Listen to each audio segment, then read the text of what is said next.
بسم اللہ الرحمن الرحیم۔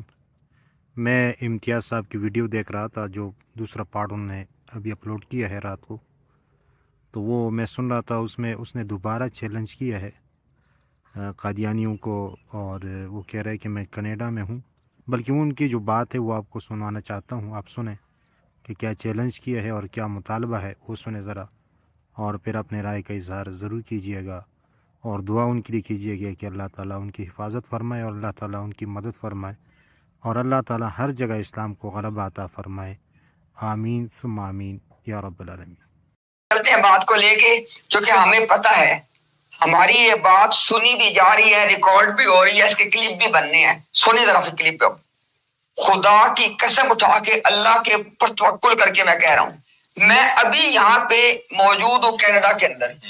کینیڈا کے اندر آپ کے مراکز موجود ہیں۔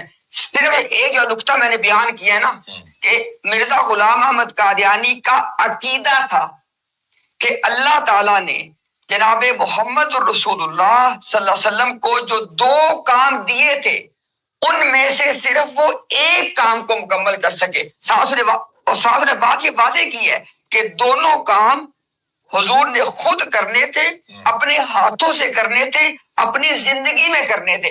لیکن کیا تھا؟ پہلا کام یعنی کہ تکمیل ہدایت، وہ تو کر لیا، یعنی لیکن تمام انسانوں تک پیغام کو پہنچانا، یعنی تکمیل اشاعت ہدایت، وہ کام نہ کر سکے، اس لیے دوبارہ آنا پڑا۔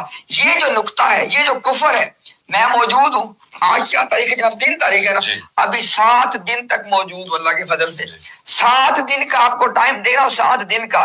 یہاں پہ آپ کے مراکز موجود ہیں، سیولائز احترام کے ساتھ علمی گفتگو کے لیے اللہ کے دین کے دونوں خادم حاضر ہیں۔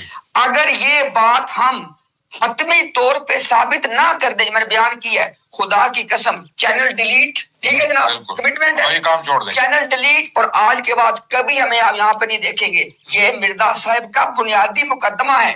ابھی جب رضی کو آپ سنیں گے تو رضی نے جو جھوٹ بولا ہے، یہ مت کرے، سامنے آ جائے، ٹھیک ہے جی؟ چلے سنتے ہیں اگلی بات۔